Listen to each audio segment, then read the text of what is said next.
Welcome back, everyone, to Sneaker Impact News. Today, I have a very special guest, Irvans Augustin, the co-founder of Urban Impact Lab. Irvans, welcome. How are we doing, folks? Thanks so much for having me. You're welcome. Yeah. So we just did a tour, Irvans, of Sneaker Impact, and now we're sitting down to chat with you about Urban Impact Lab and the work you've done in Miami. Yep. Connect communities, people, and help improve quality cities and make cities better places to live. Absolutely. First of all, thanks for inviting me. And I was really surprised about the tour. I didn't know what to expect, honestly, but it was way more than I expected. And I didn't realize how much you guys did here in the space. So I commend you guys for all the work that you're doing, you and Mo and the Sneaker Impact team. Just really awesome work. Tell us about Urban Impact Lab. Urban Impact Lab, we're a boutique consulting firm. And essentially, we help cities and communities move from like ideas to implementation. Mm-hmm. And essentially, like, we work with small businesses and we do creative placemaking, and we focus on economic development and work to really improve the quality of life for spaces. And that comes in many different flavors. And so a lot of times we don't have like one cookie cutter type of thing, but we do work to really understand where people are, the residents, and we start with people as a focus of our work. So whether we're working with a park, whether we're working with a developer, whether we're working with a small business, you start with people first. I love that. People first. Improving their life, the quality of life, and allowing them to be part of the conversation and be a stakeholder. Right. Because in the end, like, what makes a city, right? It's not just the building. You, me, everyone else, all of people. Right. All of it. That's what makes a community. Yeah. So pick any particular city that you love to travel to. Pick a city. What's the city? Well, my favorite city is in Guatemala, but it's deep in the mountains where I go and run. It's a smaller city called Tecpan, but I'm from Madison, Wisconsin. Yeah. Maybe those two, they're very different. One's deep in the mountains of Guatemala and one's in the Midwest. Right. But both of those things, first things you touched upon was the spaces, right? That's what's drawing you to there. So there's elements in spaces and around there that allow you to run, and you're able to run. And so whether it be in Guatemala or in New York or Paris or Milan or whatever type of cities, there's elements around there that you enjoy you feel good where you're in those spaces, whatever it is that you're doing. But also core to that is the people and the individuals that are there. People are drawn to other people. And then in addition to that, as part of it, the physical and the built environment, if it has elements that help you do what you're interested in doing, that's what makes a place work. And that's why we focus and start with on cities, and we focus on people. The identity of the city, in a sense of that's part of it. It's made up of so many different communities. Like Miami is a melting pot. Right. And as part of that, like, it is the individuals and us who make that happen. Right. And so if you help improve the quality of life for all of us, in the end, just makes the city evolve and just be better for everyone that is here as well, and also wants to come here. When did you create and start Urban Impact Lab? That was has to be like 13 years ago now. And my background is in IT, and my wife's background is marine biology. And when she went back to school, for urban planning. She didn't necessarily want to go back to a desk job. And so we started doing some projects and working together. And she really just kind of saw the opportunity here in Miami for something non-traditional in terms of planning or designing, or the vision of how cities evolve and how us as individuals fit into it.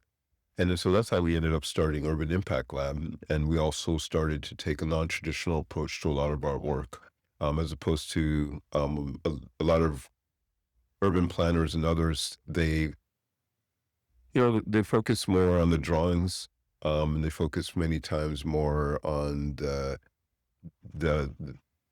data all of which are important and you do need, but we started to first on individuals and people first as part of that equation to help inform everything else, because in the end, that's what makes cities work for us. And we also see a city as a living organism.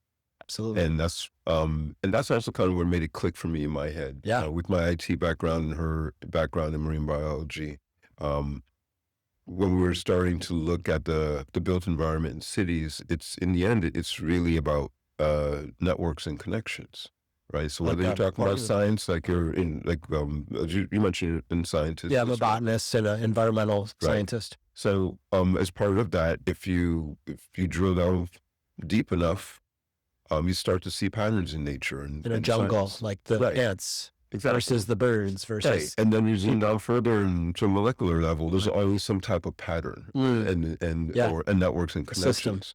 And if you kind of overlay that on a city, you see the comparisons. And that's what, for me, in my mind, started helping me think about, because at first I was like, she's the one that went to school for urban planning. So I had a lot of imposter syndrome coming in, like my background in IT and everything. But I understood people because I was managing a help desk and aside from just fixing people's computers and their networks, you have to understand what their problems are. So you have to actually communicate with people. You have to meet the person where they're at and understand what their actual issues are before you can actually help them many times. And that's what informed my lens of how to look at the work. And that's also how it really just clicked in my mind of understanding city in place and that intersection of what really makes a great, vibrant city. And that's, and we've been working on that ever since. Amazing. I love that you are listening. Every single person's voice matters. It sounds like there's no difference in the millionaire and mega billionaires versus the blue collar workers, the people that are students, the people that are parents. They all deserve a voice. And I can also see a parallel between IT and the architecture of IT. Yeah.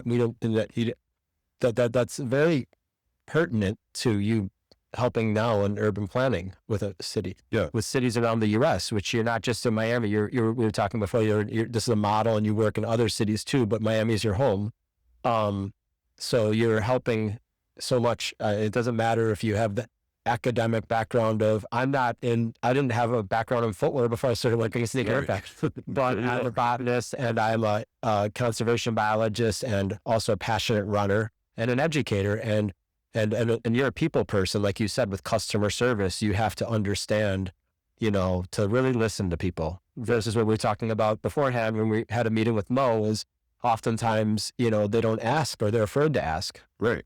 And they just let the developers run wild sometimes. Not to hate on them. So there's some very mindful developers in Miami. And in many cities. I don't feel like the developer is the bad guy, honestly. I think the developers are people, honestly. There's a lot of good developers. There's a lot of great developers. There's other bad ones. But the reality is, like anything. But like anything, the majority of them are kind of in the middle. And that's where I feel like municipalities and cities and us as residents, what's our vision? What do we want to see? Framing that allows developers and others to do what they do once the vision is there. And the developers many times will build whatever you allow them to do or want them to do. How do you inform that? And that's where our job as residents, our elected officials that we put into office and others policies that we have in place and our needs help inform that. And you see it play out in cities and places where they have elements and things that direct what's needed, how it's done, and who it's for. And you see it play out. And that informs affordability, that informs quality of life and space and place. That informs the types of parks we have or don't have. It informs types of roads. And again, it just boils down to understanding people, and their needs, right? and then and their needs, And then incorporating them, because then they feel like they're part of the community instead of just feeling like they're just paying the bills to survive, or just, oh, I'm forced to be in this position, versus when they're incorporated in the conversation. It's all about the conversation. It is. And then they feel more ownership. They feel more stake in the community. They feel more like, I'm not going to litter. Like, we have a littering problem in Miami, then it's due to education. It is. We have many problems that are just due to education. And that's, I think, part of that too is in part of education. Many times it's not always what you say all the time, but it is really, you can inform that through design. Because you travel, you go to Guatemala and other cities, whether you speak the language or not, you understand the elements of the culture. You understand what needs to happen. Respect. If you go to Paris, whether you speak French or not, you understand that they recycle. Same thing in Spain. When we've taken trips, like, I didn't speak the language, but when you go to throw something away, there's like 4 or 5 garbage cans, and they have a picture. You see everybody else around you, and you follow what they do as well. So it's part of the culture, but also the design helps inform what people do. Yeah. If you have a city where you don't have garbage cans available, that's the problem. It becomes human nature at some point where you have things. So blocks and you can't find a garbage. Right? And then so it's not because there's someone's put up a sign or lectured. The design elements help inform that. Yeah. And people also feed off of other people. And so that's where, again, understanding how people work, understanding basic human needs, and putting those things. People want a clean environment. Nobody wants a dirty environment. Right. And no one's really thinking like, I want to do that. There's obviously outliers, but I think that if you design things, no one's trying to trash a city, but it happens. And it happens. And so, but if you design things and elements and put them in place, things, you encourage it to go in the right direction. It's never going to solve 1,000% anyone from, some kids are driving around, and I used to live in Coral Gables, and they threw a whole McDonald's bag out of, by Douglas Park out the window. Right. While they're driving, and it led into my front yard. And I was like, what are you doing? Like, don't throw stuff in my yard. But don't throw stuff in my city or in my bay or in my ocean, which I swim in every day. Yeah. And I care so much about the bay. So to hear that your wife is a marine biologist moves my heart, because every single one in person counts. But those who are really educated in that, it's a burden on us, because we want to see everyone coexist. We want to see people thrive, but we also want to see healthy environments, healthy water, clean water. We have a waste issue in Miami. We have a transportation issue in Miami. Yeah. We have an affordability issue in Miami. And how do we help inform and change those things? And I think it comes down to us as residents to push and ask for that. Yeah. Who do we elect and put in office and support those things? And also not to necessarily put the elected officials have the responsibilities and things that they should be doing, but I think it's also us as residents to put the right people in office to push for those things as well. And I think that even if you do have the right person in office, things happen, right? No one knew the incinerator that we have here was going to blow up. There's definitely things that they could have done beforehand and planned for it. The one in Doral. Yeah. And but the thing is that it happened. There's one of 2, right, in Miami-Dade County. Correct. We lost it how many years ago? 5? And they still haven't replaced it.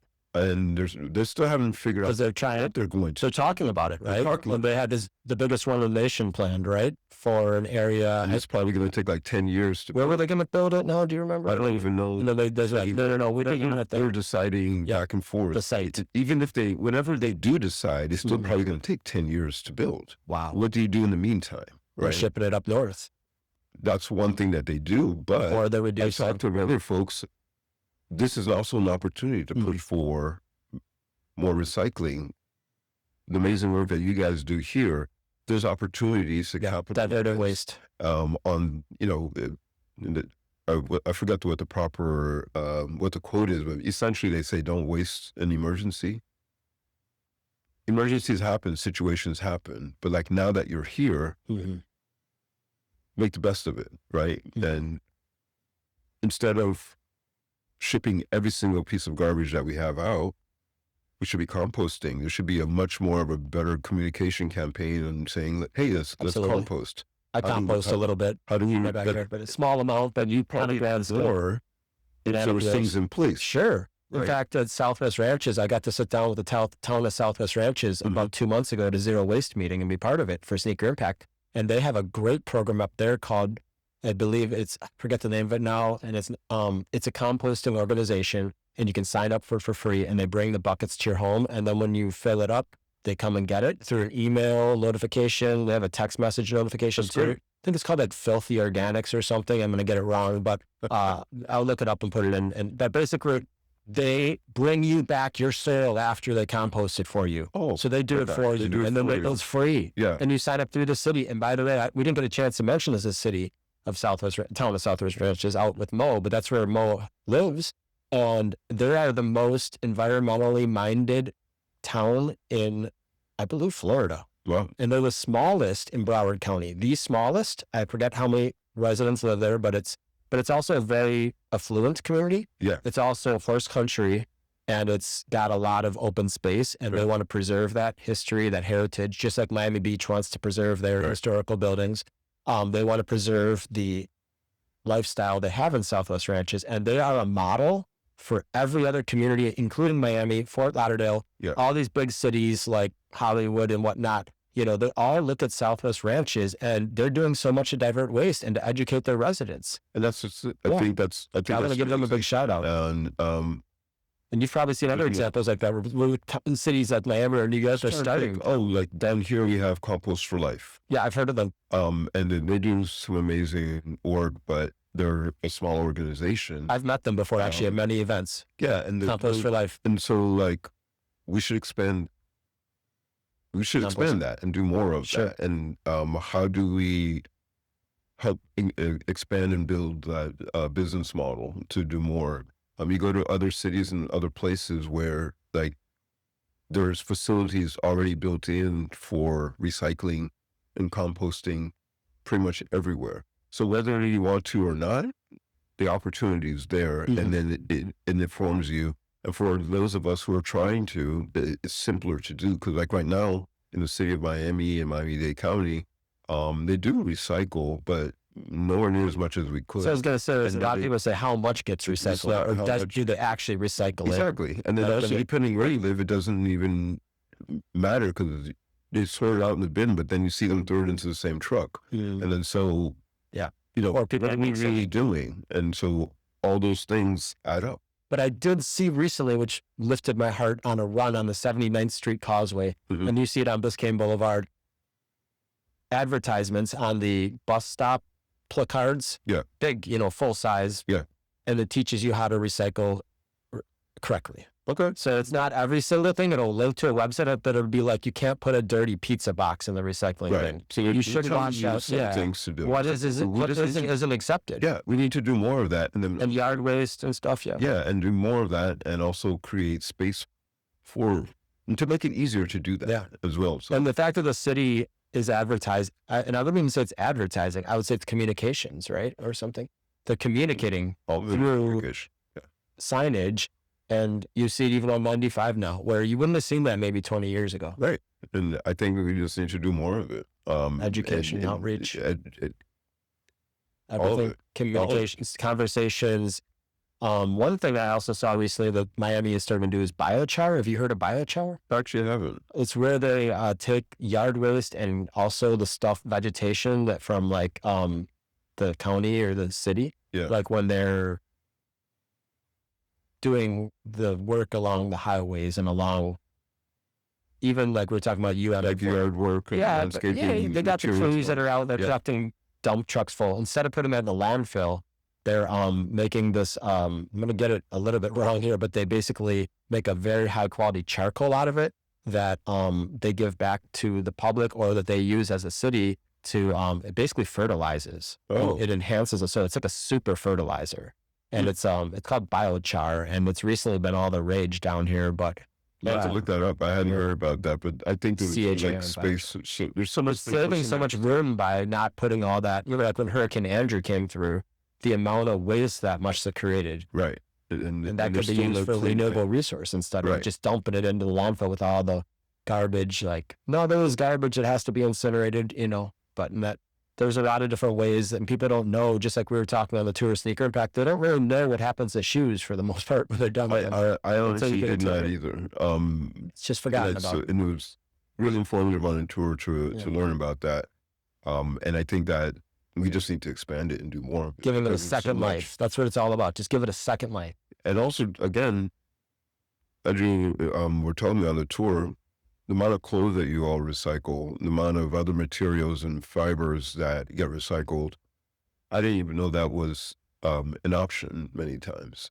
And so I think it's great what you guys do. Innovative, you know, there's a lot of different people that have helped in the sense of it takes a lot of different thoughts and people to help create something like Sneaker Impact. Yes, we have our amazing founder, Mo, who has commitment. Yeah. And that's we've had so many people give us great ideas, work with us, other organizations like yours that, you know, and then we've evolved, you know, everyone's evolving and the organizations evolve, and it all comes through conversations. Yeah.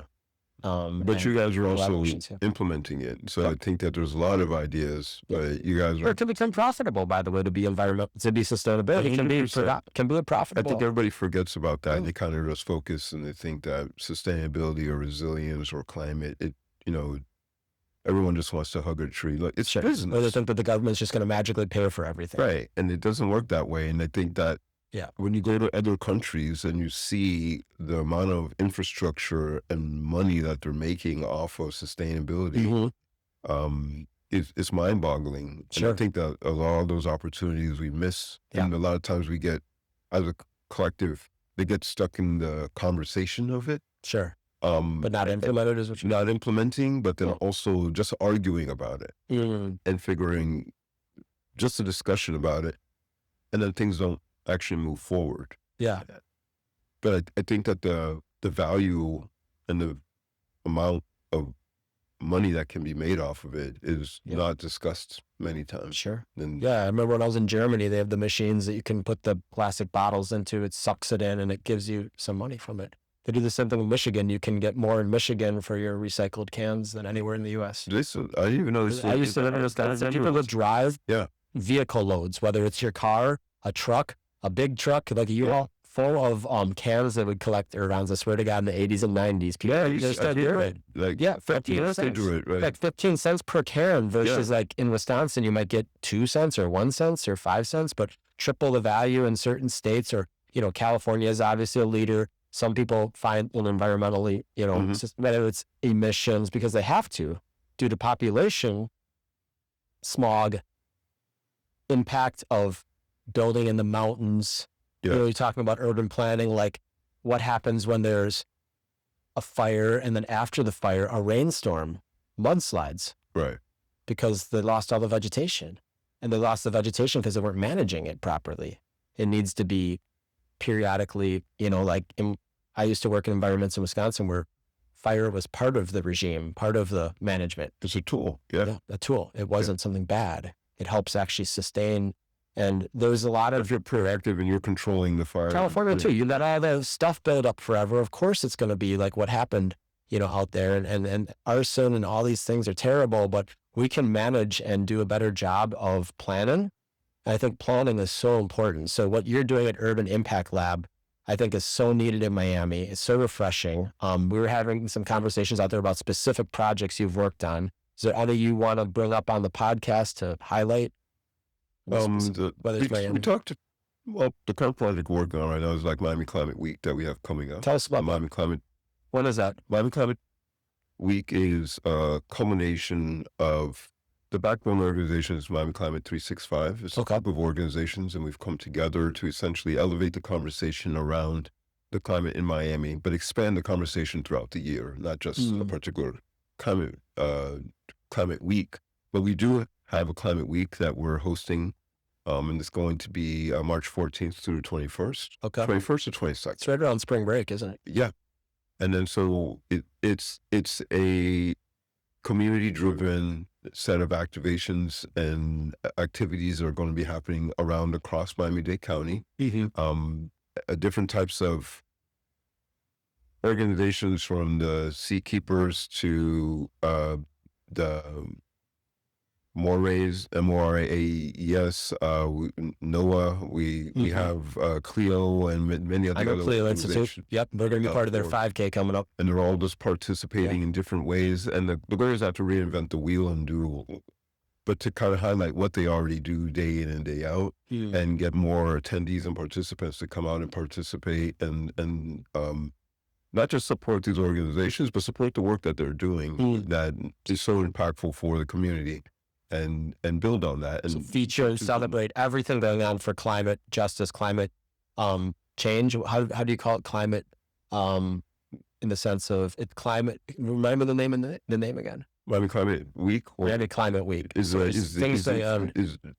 We're at ground zero here for climate change, whether people want to admit it happens. I was actually just listening to a podcast last night, and let's forget about all the political,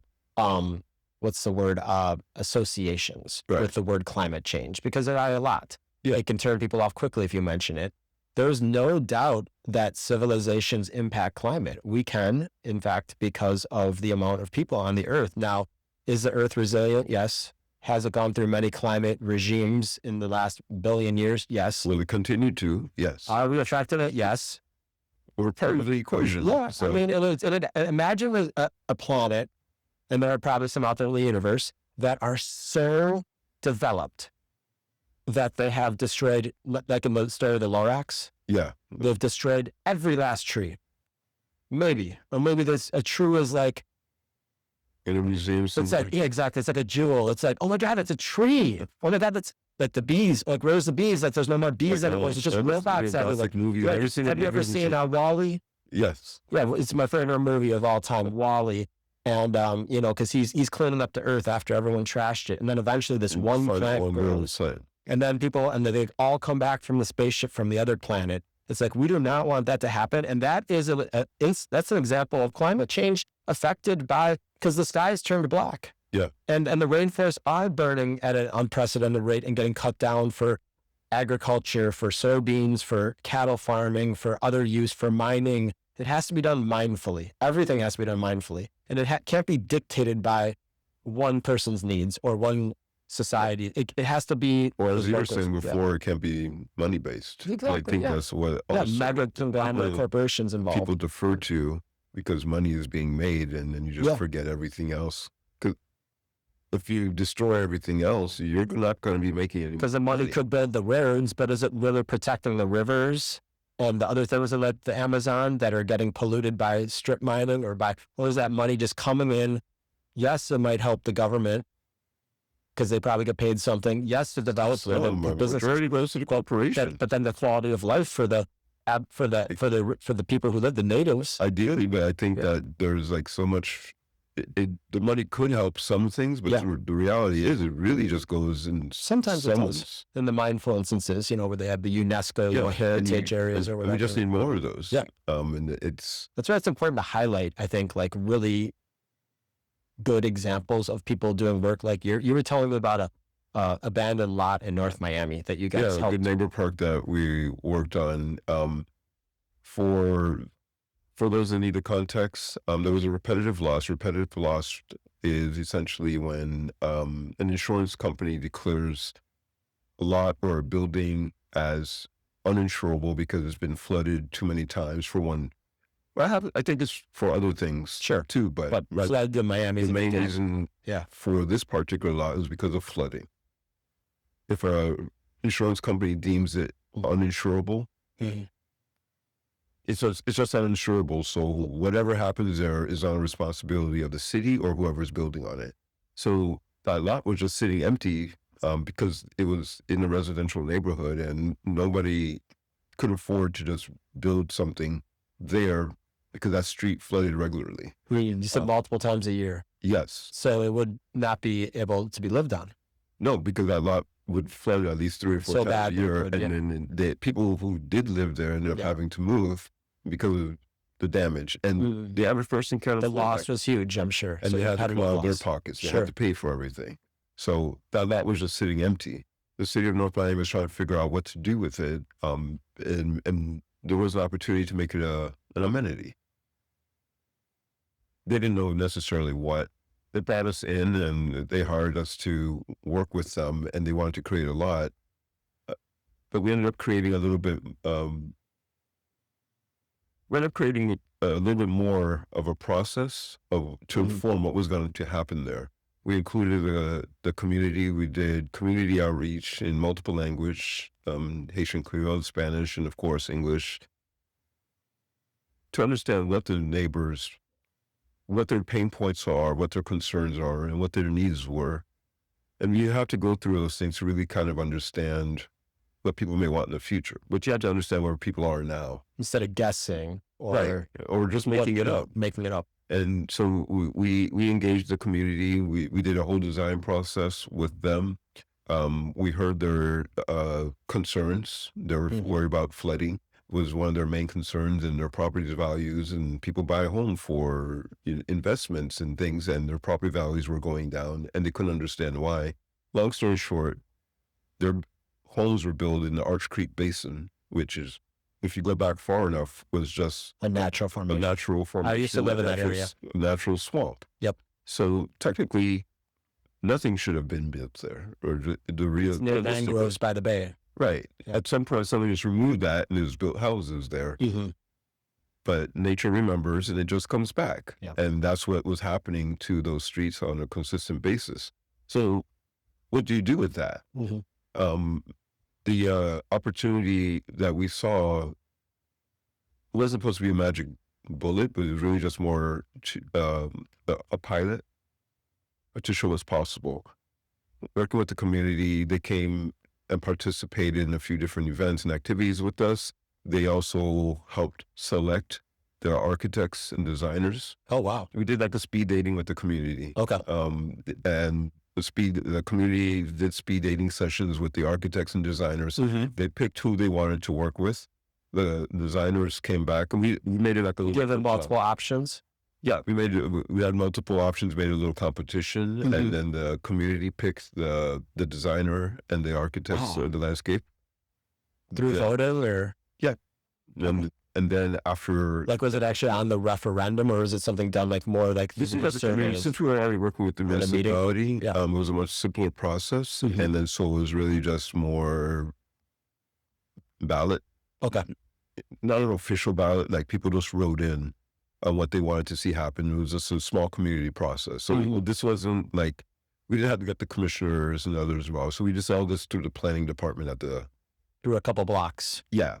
We visited the North Miami Parks Department and others. They helped inform what the designers created, and the designers came back and created an amazing set of options and created a design, all of which included the people's requests and needs of having a space that they wanted to be able to walk in, a small park. They built in elements that allowed the park to be able to flood and absorb more water, so the homes that were immediately next to it would receive less of the flooding. Like a retention pond of sorts. Exactly. But a healthy one. Correct. And with, then they had butterflies and birds and wild, like native plants. Yes, exactly. And then so we had all these different elements in that small park, and it ended up getting built, and it's still there. It's a Good Neighbor Park. Good Neighbors Park. I'm going to throw that up right now. It's there in North Miami if people want to go check it out. Nice. 134th Street, right? Yeah. Yeah, I used to live on 135th. Oh, so you're right there. There's so many communities in Miami. People think of Miami, but it's got probably 50 plus communities from... Miami-Dade County has 34 municipalities. 34 municipalities. Each of them has their own commission districts, and then within each of those municipalities, they have... Who knows how many neighborhoods? That's an interesting question. I have to look up how many neighborhoods. Distinct neighborhoods. Like I'm in an area called the Upper East Side, but it's part of Little River. And then depending on who you talk to, it's also a little part of Little Haiti. Sure. So, and then Miami Shores is couple blocks north, and then there's an area called Shorecrest nearby. I mean, there's all these names. Like Miami Beach has a lot of different communities in it. Yeah. So it's just so interesting to talk about planning and how we can shape the future of cities. What have you found are some of the biggest challenges? Some of the biggest challenges of cities just in general. And just getting change, and maybe even just in the last 10 years. At a high level, it's really just getting affordable housing is always a key one that comes up. Transportation and mobility. Mm-hmm. Even so much so down here, the organization I mentioned to you, Transit Alliance Miami, it was out of our own experiences living in downtown Miami and other places where you don't feel like you need to get into a car to go, but there's not really any realistic transportation options that go to places where you actually want to go. Because we do have the Metro Rail, we do have the Metro Mover, but it's limited in scope. Yep. And so as part of that too is like understanding land use, how land is used to inform what gets built, and how once you understand the land use or you change and modify it, you start creating the right type of housing and scale of housing that makes sense for the transportation options that you have. So if you have enough people here, then you design transportation to those areas so we have less people having to drive in and around.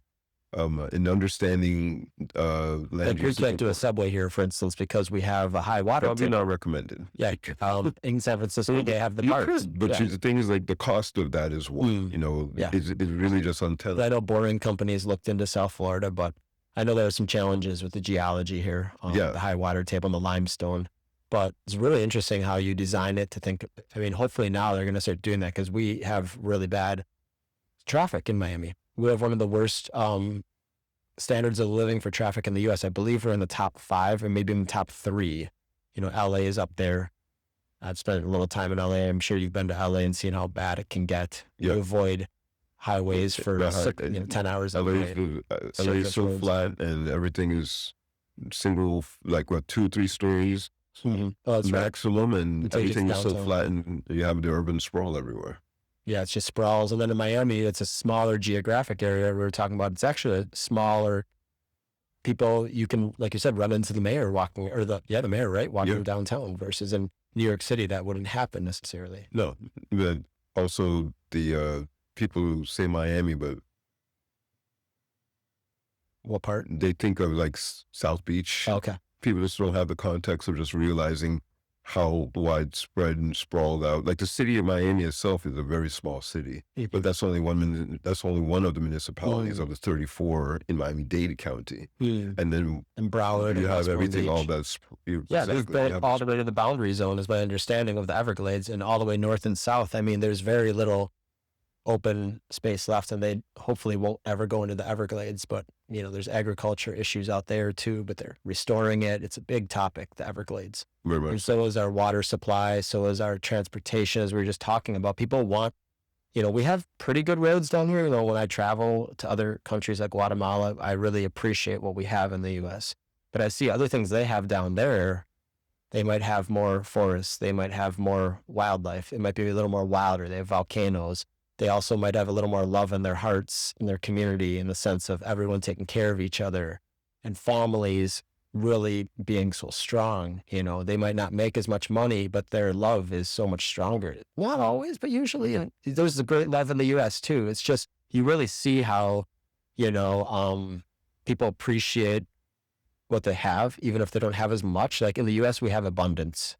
We're the number one economy in the world. We're the top consumers. So we're talking about that down on the tour. We make up 4.5% of the world, but consume 20% of global resource. So we have a responsibility. Yeah. And I really appreciate the work you're doing. And I'm glad you're asking Sneaker Impact to be part of Miami Climate Week and any other projects you would like to have us be in part of. We would. No, you guys have a great business model here, and I definitely want to see it expand and grow, and for more people to participate.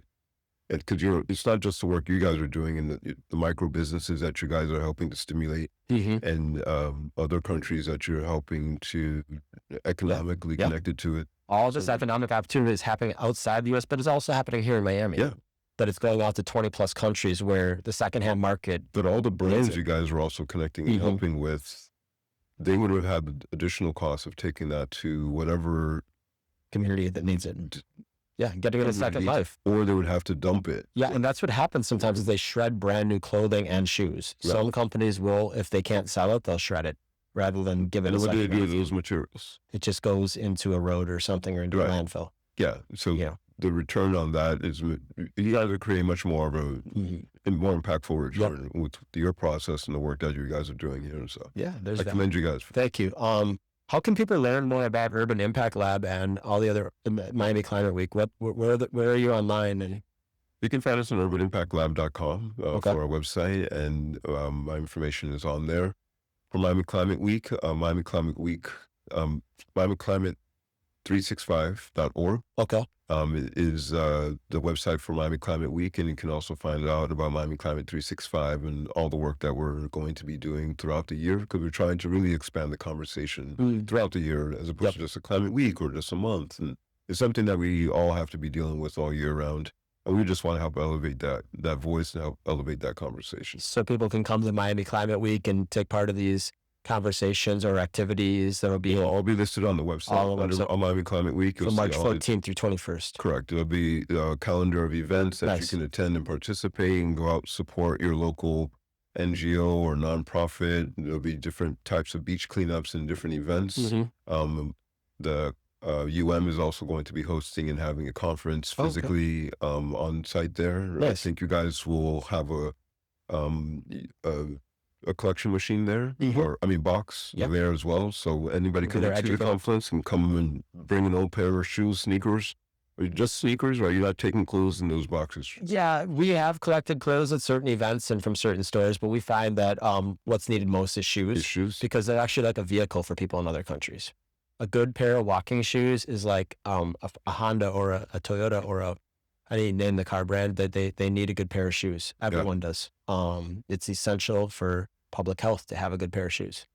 And it's also important just to take care of your body. Like if you have inferior shoes, you could get foot problems or leg problems, and get a nail through the shoe or so.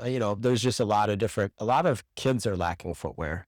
Unfortunately, 25% of the world's children don't have proper footwear. And it leads to about 25%. Wow. To double check that stat, but there's a lot of startling statistics. We talked before in the U.S., recent statistics are only 13% of footwear is recycled every year. So 87% is going into the landfill.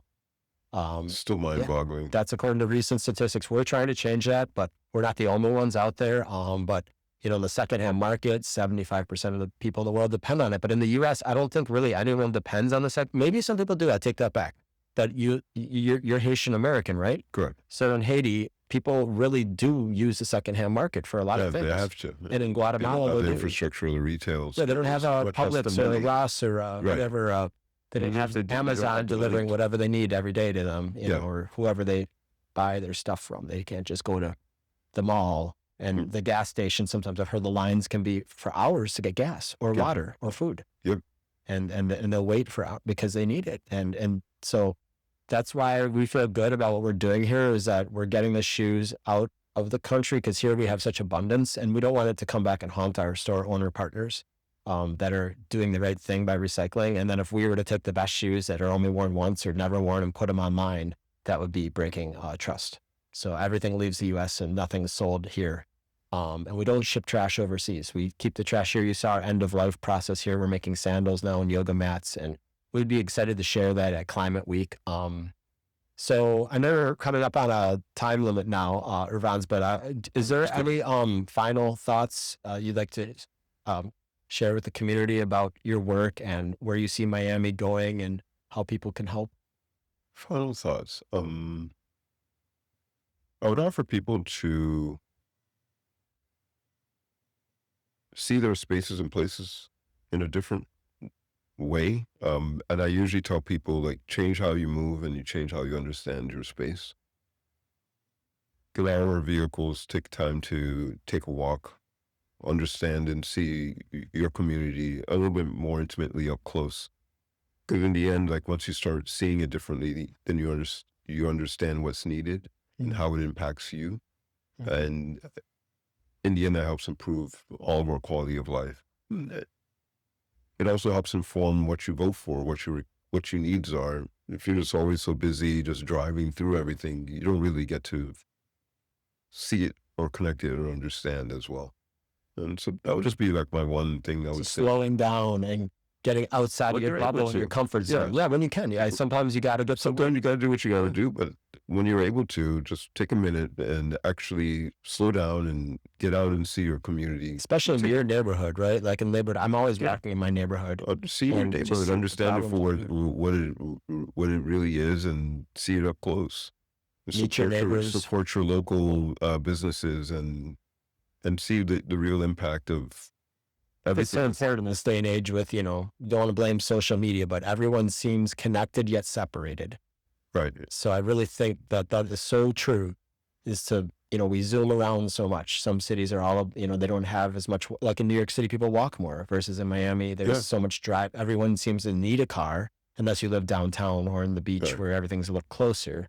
But that's just really great to we were talking about that earlier, is just to not be zooming around all the time and to think about the communities and how they're growing, because they're always growing, right? Yeah, they're going to. They're always going to grow. Change. It's just going to happen faster. So helping Urban Impact Lab again, is helping to shape the conversation and guide the conversation around the future of Miami and other cities and neighborhoods, and that's very safe. How to improve quality of life. Yes. It comes back to always people first. Human-centered approach. Human-centered approach. That's Love we it. do our work. It was amazing to finally meet you in person today. I know we've had a couple of calls or introduced by Martu. So yeah. Awesome. So we're planning to work with you in the future, Irvans, and thank you so much for the work you're doing. Guys, check out urbanimpactlab.com. I'll put all the links in the description, and let's get out and support what Irvans and his team is doing, and all the other people in Miami that are really mindfully thinking about the future of our city. Thank you to Mo and for hosting, and for you, Bryan, for being a great host. Thank you so much. Absolutely. It was great to have you today on the podcast, Irvans. We'll have you back in the future. Awesome. All right, guys, we'll be back soon.